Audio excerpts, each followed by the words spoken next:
Imagine que tudo o que você pensa sobre si mesmo é uma mentira. Não uma mentira óbvia, daquelas que você inventa para se enganar, mas uma plantada tão fundo que você nem percebe. Sigmund Freud, no final do século XIX, em Viena, foi o primeiro a cavar esse buraco. Ele não era um guru de autoajuda ou um filósofo de bar. Ele era um médico com um charuto na mão e uma ideia fixa.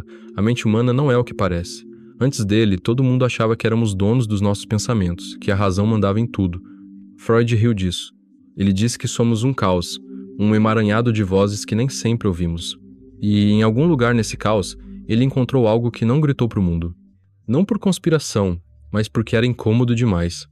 Ele nasceu em 1856, numa cidade chamada Freiberg, na atual República Tcheca, e cresceu obcecado por entender o que nos move.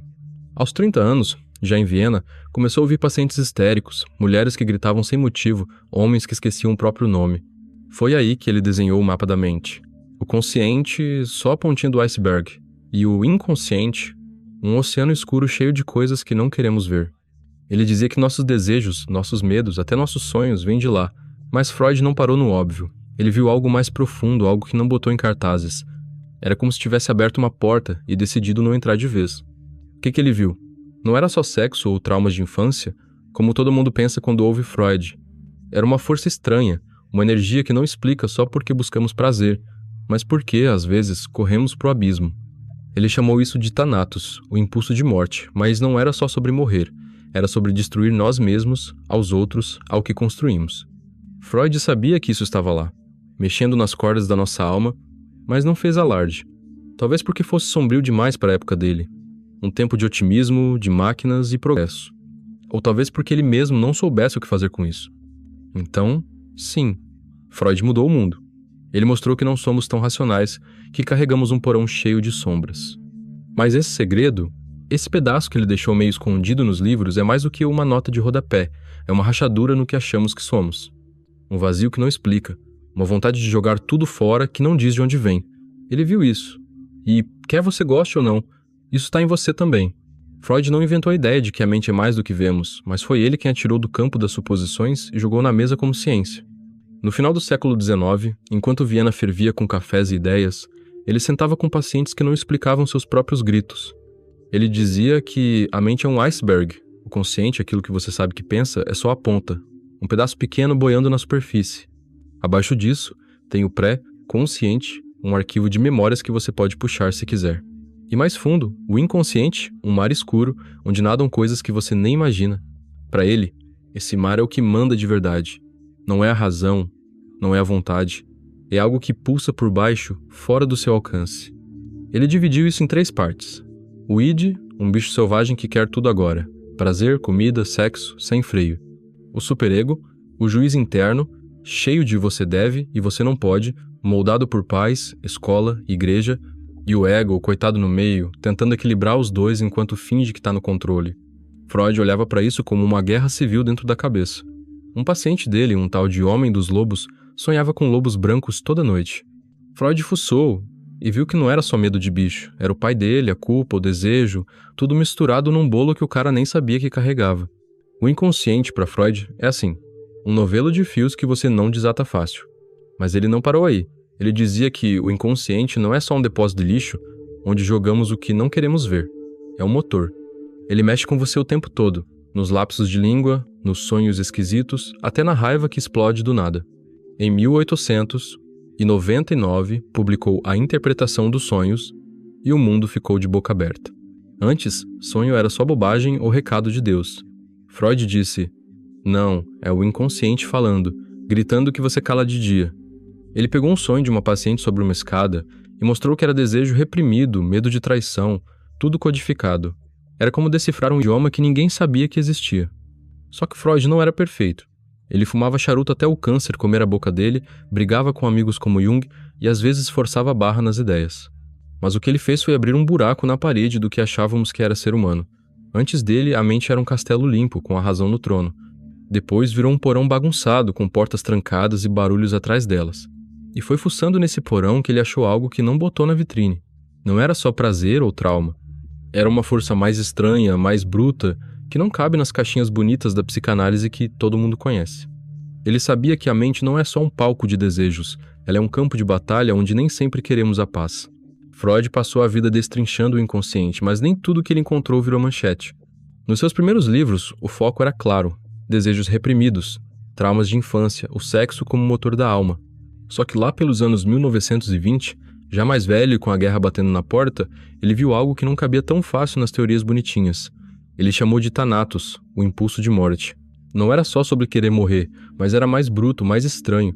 Era uma força que puxa pro caos, pra destruição, pro nada. Ele escreveu isso em Além do Princípio do Prazer, mas não fez alarde.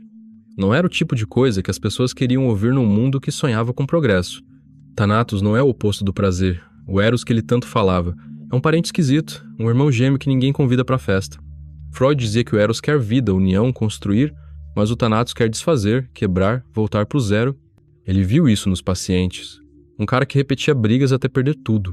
Uma mulher que sabotava cada chance de ser feliz. Não era só culpa ou medo, mas era como se algo dentro deles quisesse o buraco. Ele olhou para a guerra também, pro jeito que nações inteiras corriam para o massacre e pensou: isso não é só raiva ou poder. É mais velho, mais fundo. Ele achava que essa força vinha do começo de tudo, do instinto de voltar para o silêncio antes da vida. Mas Freud não gritou isso do telhado. Nos textos mais famosos, como O Mal-Estar na Civilização, ele toca no assunto de leve, quase como quem deixa um bilhete na mesa. Por quê? Talvez porque fosse sombrio demais. Todo mundo já engolia mal a ideia de que o sexo movia o mundo, agora imagine dizer que a destruição também mora na gente? Ou talvez ele mesmo não tivesse certeza. Ele era cientista, mas também poeta, e Thanatos era um poema sem rima, uma ideia que escapava das provas claras. Só que ele viu sinais.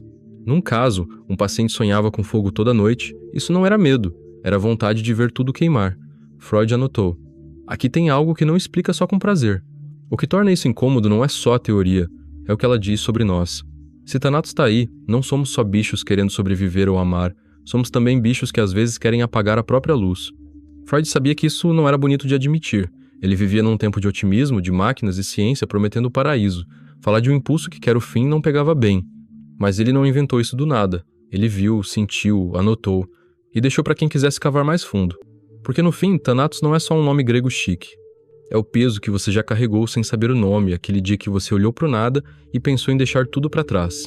Freud não tirou o Thanatos da cartola como um truque de mágica. Ele viu isso nos divãs, nas ruas, na guerra que explodia lá fora. Nos seus casos, tinha gente que não encaixava na ideia de só buscar prazer ou fugir da dor. Um paciente, que ele chamou de Homem dos Ratos, era obcecado por punição, não só a dos outros, mas a dele mesmo. Passava horas imaginando ratos comendo suas entranhas, como se quisesse se desfazer. Freud anotou que não era só neurose ou culpa. Era algo mais bruto, um desejo de apagar o que ele era. O Thanatos aparecia ali, mascarado de medo, mas com um brilho estranho de vontade. Outro caso era uma mulher que ele descreveu em notas soltas. Ela tinha tudo: marido, filhos, casa cheia, mas toda noite sonhava que jogava a família num poço e pulava atrás. Acordava chorando, mas contava isso com um tom que Freud achava esquisito, como se fosse quase alívio. Ele escreveu que não era só depressão ou trauma de infância. Era como se ela quisesse zerar o jogo, voltar pro nada. Ele não publicou isso em letras grandes, mas guardou nos cadernos, como quem sabe que achou ouro envenenado. Esses casos não eram exceção, mas eram pistas de algo que ele via crescer. Fora do consultório, o mundo dava mais provas. Em 1914, a Primeira Guerra estourou. Milhões marcharam pro abate e Freud, já com quase 60 anos, assistia de Viena. Ele lia jornais, ouvia histórias de soldados que voltavam só para se destruir, bebendo, brigando, jogando tudo fora. Em Reflexões sobre a Guerra e a Morte, ele diz que a civilização tenta domar o instinto, mas ele escapa. Não era só raiva ou sobrevivência, era uma dança com o fim, um passo que ninguém explicava só com Eros. Ele olhava para as trincheiras e via o Thanatos rindo, como se a humanidade quisesse provar que sabia quebrar tão bem quanto construir. Ele hesitava em botar isso na vitrine. Nos textos mais famosos, como O Ego e o Id, o prazer e a repressão dominam a cena. Thanatos fica nos cantos, em parágrafos soltos, quase um sussurro. Talvez porque ele sabia que era um soco no estômago. Ou porque ele mesmo lutava com isso. Freud tinha enxaquecas, câncer na boca, uma vida cheia de dor que ele enfrentava escrevendo. No ensaio de 1923, fala de um instinto de destruição que não explica tudo, mas explica demais. Era como se ele tivesse aberto uma caixa e visto algo que não queria carregar sozinho. Nos sonhos dos pacientes, nas ruínas da guerra, na própria teimosia dele em fumar até morrer, o Thanatos piscava. Não era teoria solta, mas era carne, osso e silêncio. Freud morreu em 1939, mas o Thanatos não foi com ele. O impulso de morte, essa força que ele viu no canto da mente, respira hoje mais alto do que nunca. Não é só sobre guerra ou sonhos de pacientes, é sobre o jeito que vivemos agora. Olha para as redes sociais, você posta uma foto, pesca likes, sente o eros pulsando, o prazer de ser visto. Mas aí vem a queda, a comparação, inveja, um vazio que engole o brilho. Freud diria que o Thanatos está ali, na tela, esperando a hora de puxar o tapete. Ele sabia que a mente não vive só de querer, mas ela também desfaz, destrói, sabota. Pensa no ritmo do mundo atual. Trabalho sem fim, notícias que esmagam, uma pressão para ser perfeito que ninguém aguenta. Tem gente que corre atrás de metas só para jogar tudo fora num ataque de raiva ou num dia de cama sem explicação. Em 1920, Freud escreveu que a civilização é uma corda bamba. Quanto mais aperta, mais o inconsciente reage. Hoje, essa corda está esticada ao limite. O Thanatos não aparece com uma placa. Ele se veste de cansaço, de procrastinação, de escolhas que você faz contra si mesmo. É o cara que larga o emprego dos sonhos por nada, a mulher que trai seu marido e destrói toda a sua família. Mas Freud não via isso como um beco sem saída. Ele achava que o inconsciente é um campo de batalha, não um juiz final. O Thanatos não manda sozinho, ele briga com o Eros, com a vontade de criar, de viver. Nos textos dele, como O Futuro de uma Ilusão, ele fala da luta para domar esses instintos. Hoje, isso está nas pequenas coisas. Você acorda querendo sumir, mas aí faz um café, escreve uma linha, planta uma semente. Freud sabia que essa dança não para. O que ele não botou em letras garrafais é que o Thanatos não é só destruição, é energia bruta, um fogo que pode queimar ou aquecer, dependendo de quem segura o fósforo. No mundo de algoritmos que lucram com nossa atenção, o Thanatos ganha força. Eles te mostram o que brilha para te jogar no escuro depois, e você fica, rolando o feed, sentindo o peso. Freud viu isso antes da internet. Em O Mal-Estar na Civilização, ele diz que a cultura nos dá prazer, mas cobra caro, nos deixando num cabo de guerra entre construir e desfazer. O impacto disso é que não somos só vítimas do passado, como ele dizia no começo. Somos também reféns de um instinto que não explica por quê. Às vezes, queremos o fim. Ele anotou isso, viu nos olhos dos outros, sentiu na própria carne e deixou quieto, talvez porque soubesse que o mundo não estava pronto para encarar. Freud não deixou o Thanatos como um troféu emoldurado. Ele o guardou em notas, em frases soltas, como quem sabe que achou algo vivo demais para botar na prateleira. No fim da vida, já com o corpo comido pelo câncer, ele morreu em Londres, fugindo dos nazistas. Mas o que ele viu não morreu, o impulso de morte está no ar. Na guerra que ele previu, no jeito que o mundo gira hoje. Ele não era profeta, mas entendia que a mente humana é um bicho de duas cabeças. Uma que era o sol, a outra que era a sombra. E o Thanatos é essa sombra. Não um vilão de capa preta, mas uma força que faz parte do pacote. Nos últimos anos dele, em Análise Terminável e Interminável, Freud fala de algo que não resolveu. O inconsciente não se curva fácil. O Thanatos não é uma doença para curar com remédio ou divã, é um pedaço de nós, tão natural quanto o sangue nas veias. Ele viu isso num paciente que voltava para as mesmas ruínas, como se o fim fosse um imã. Não era só trauma ou culpa, era vontade, um desejo torto de apagar a tela. Freud sabia que isso não era bonito de dizer. Num mundo que queria máquinas e felicidade, falar de destruição soava como cuspir na festa. Mas ele escreveu mesmo assim, quase como um segredo para quem quisesse ouvir. E o que sobra disso? Não é um manual de como vencer o Thanatos. Freud não era de dar receitas. Ele dizia que a psicanálise é um espelho, não uma varinha mágica. O impacto está na cara. Você já sentiu essa força no dia que quis sumir, na raiva que virou silêncio, no vazio que não explica? Ele não botou isso em letras de fogo porque sabia que cada um carrega o próprio abismo. Em O Mal-Estar na Civilização, ele fala que a vida é tensão entre criar e desfazer, entre o Eros e o Thanatos. E essa tensão não é defeito, é o motor.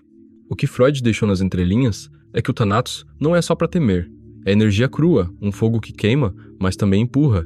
Ele via isso na arte, na guerra, nas paixões que viram cinzas. Nos casos dele, tinha gente que usava esse impulso para destruir tudo e outros que viravam poetas, pintores, doidos que botavam um caos no papel. Ele morreu sem dar nome para essa escolha, mas deixou o mapa. O segredo não é um monstro debaixo da cama. Ele é um pedaço do que você é. Um lado que não dá para apagar. Freud sabia disso, sentiu na própria carne e jogou pro mundo como quem diz: olha aí, faz o que quiser com ele.